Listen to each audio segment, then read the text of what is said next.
नमस्कार, आप सभी बंधुओं का स्वागत है हमारे यूट्यूब चैनल सोमनाथ ब्लॉग्स में। और मैं हूं सोमनाथ महतो।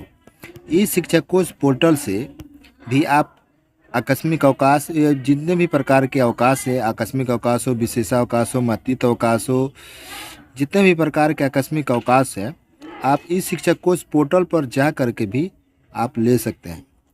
तो कैसे आप ई शिक्षा कोष पोर्टल पर आप जा कर के अवकाश ले सकते हैं, तो इसको हम आपको पूरे विस्तार से बताएंगे, पूरी जानकारी देंगे। जैसा कि पहले आप सभी को जानकारी देते आए हैं, तो उससे पहले आप सभी बंधुओं से एक छोटा सा आग्रह है, यदि आप हमारे चैनल पर नए हैं तो हमारे चैनल को सब्सक्राइब कीजिए और बेल आइकन दबाना ना भूलें। तो चलिए आपको पूरे विस्तार से बताते हैं कि शिक्षा कोष पोर्टल से आप अवकाश कैसे ले सकते हैं। तो सबसे पहले आपको गूगल के क्रोम ब्राउज़र के गूगल में आ जाना है और वहाँ पर ही शिक्षा कोष पोर्टल सर्च करना है। और इस शिक्षा को सर्च कीजिएगा तो आपके सामने इस तरह से डाटा आपके सामने खुल करके सामने आता है। जैसे यहाँ पे लिखा हुआ है टीचर्स, देखिए यहाँ पे लिखा हुआ आ गया टीचर्स, स्कूल, ऑफिशियल्स, अदर्स। तो यहाँ पर स्कूल की आईडी से एक ध्यान देने योग्य बात है कि आप अपनी आईडी से अवकाश नहीं ले सकते हैं, आप स्कूल की आईडी से अवकाश ले सकते हैं। तो इसके लिए आपको करना क्या पड़ेगा कि स्कूल का जो है, स्कूल का आपको टच करना पड़ेगा। जैसे हम आपके स्क्रीन के सामने दिख रहा है, हमने स्कूल की आईडी से, हेडमास्टर से अपनी आईडी ली हुई है और उसके लग करके हम आपको यह जानकारियाँ दे रहे हैं। जैसे ही स्कूल की लॉगिन, स्कूल टच कीजिएगा और उसके बाद स्कूल की आईडी डालनी है, स्कूल का पासवर्ड और ये जो कैप्चा है इसको गुणा कर देना है और गुणा करके साइन इन करना है। जैसे ही साइन इन कीजिएगा तो आपके सामने इस तरह से डाटा खुल करके सामने आएगा। देखिए क्या क्या डाटा आता है खुल करके। Student enrolment, teachers, school, PM Poshan Yojana, safe Saturday, sports assignment, rice ticket और लीव। हमको अवकाश लेना है तो यहाँ पर लीव लिखा हुआ है, तो हम क्या करेंगे, लीव पर टच करेंगे। जैसे ही हम लीव पर टच करेंगे तो आपके सामने इस तरह से डाटा खुल करके सामने आएगा। देखिए, तो आपको करना क्या है, इसमें आपको नहीं जाना है, इसमें जाना है, थ्री डॉट पर क्लिक करना है। जैसे आप थ्री डॉट पर क्लिक कीजिएगा तो आपके सामने इस तरह से डाटा खुल करके सामने आएगा। लिखा रहेगा अप्लाई लीव फॉर टीचर्स लिखा हुआ है। तो फिर इसको अप्लाई लीव फॉर टीचर्स पर टच कीजिएगा। तो ये अप्लाई फॉर लीव पर टच करने के पश्चात आपके सामने इस तरह से लिखा हुआ खुल करके आएगा। यहाँ पर ध्यान देने योग्य बातें हैं। यहाँ पर आपका जिला, प्रखंड, संकुल, विद्यालय का नाम और विद्यालय का डैश कोड सभी कुछ लिखा हुआ आएगा।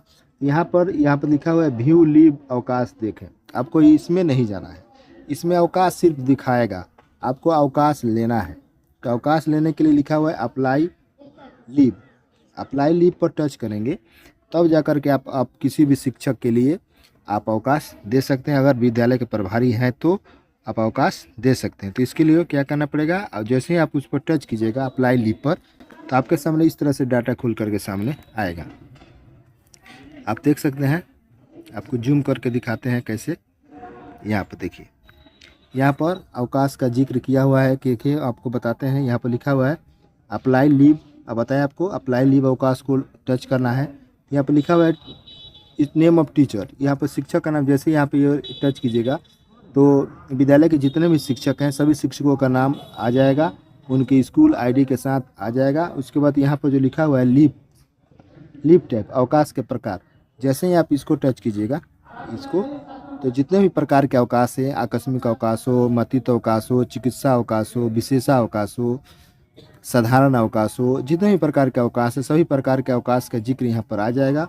और यहाँ पर जो लिखा हुआ है लीव प्रकार, कब से अवकाश आपको लेना है और कब तक लेना है, यहाँ पर कब तक अवकाश यहाँ पर भर देना है। और उसके बाद यहाँ पर कारण भी लिखना है। आपको हम सब आराम बारी बारी से आपको हम बताएंगे, पहले आपको जानकारी दे देते हैं। तो देखिए, जैसे ही मान लीजिए हम यहाँ पर आए, हम अपना ही अवकाश का जिक्र कर रहे हैं। यहाँ पर अपना आईडी और अपना नाम लिख देंगे। अवकाश क्या लेना है तो कैजुअल लीव लिखना है। और लीव कब से कब तक लेना है, मान लीजिए 2 दिसंबर से लेना है, कब तक लेना है यहाँ पर।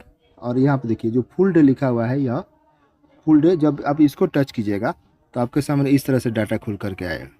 देखिए खुल करके आया हुआ है। आप 2 तारीख को जो अवकाश लेना चाहते हो, पूछ रहा है कि 2 तारीख को जो अवकाश लेना चाहते हो, फर्स्ट हाफ लेना है आपको कि सेकेंड हाफ लेना है।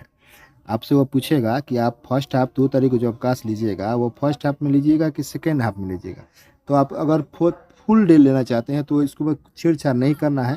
अगर मान लीजिए आपको आधा देर की छुट्टी लेनी है, आधा समय की छुट्टी लेनी है और आधे बाद स्कूल करना है, या स्कूल के आधे बाद आपको छुट्टी लेना है, आधे टाइम स्कूल करना है, तो आप इसमें टच कर सकते हैं। या आपकी इस तरह से आप आधे दिन की छुट्टी भी ले सकते हैं। तो उसके बाद जैसे यहाँ पर हमने कुछ छेड़छाड़ नहीं किया, फुल डे ऐसे लिख दिया है। कब तक? 3 तारीख तक फुल डे ही है। और अवकाश को संख्या यहाँ पर 2 लिख रहा है, यहाँ पर लिख रहा है 2। और इसमें अब देखिए क्या करना है। अब आपको पूरे विस्तार से बताते हैं कि क्या अब इसमें करना है। देखिए जैसे ही आप ये सब भर दीजिएगा तो यहाँ पर रीजन कारण पूछेगा, क्या कारण है कि आप अवकाश ले रहे हैं। तो यहाँ पर इसमें 500 शब्दों में आपको मैक्सिमम 500 शब्दों में, अधिक से अधिक 500 शब्दों में कारण लिख देना है। या जो भी कारण है, किस कारण से आप किसी का अवकाश ले रहे हैं, यहाँ पर इसका जिक्र कर देना है। और यहाँ पर जो सबमिट का बटन है, आपको सबमिट का बटन दबा देना है। जैसे ही आप सबमिट का बटन दबाइएगा, अवकाश स्वीकृत हो जाएगा। तो यही है, कुछ ज़्यादा विशेष नहीं है। ई शिक्षा कोश पोर्टल से आप आसानी से अवकाश ले सकते हैं। अगर किसी प्रकार की दुविधा आ रही है आपको लेने में, तो आप हमें कमेंट कीजिए, हम आपको उस समस्या का निराकरण करने का प्रयास करेंगे। उससे पहले आपसे बंधुओं से एक छोटा सा आग्रह है कि आप हमारे चैनलों को सब्सक्राइब कर दीजिए। अगर आपको हमारा ये वीडियो अच्छा लगता है तो इसे दोस्तों बंधुओं में शेयर कीजिए, ताकि वो भी इसका लाभ उठा सके। तब तक के लिए मिलते हैं दूसरे वीडियो में। जय हिंद, वंदे मातरम।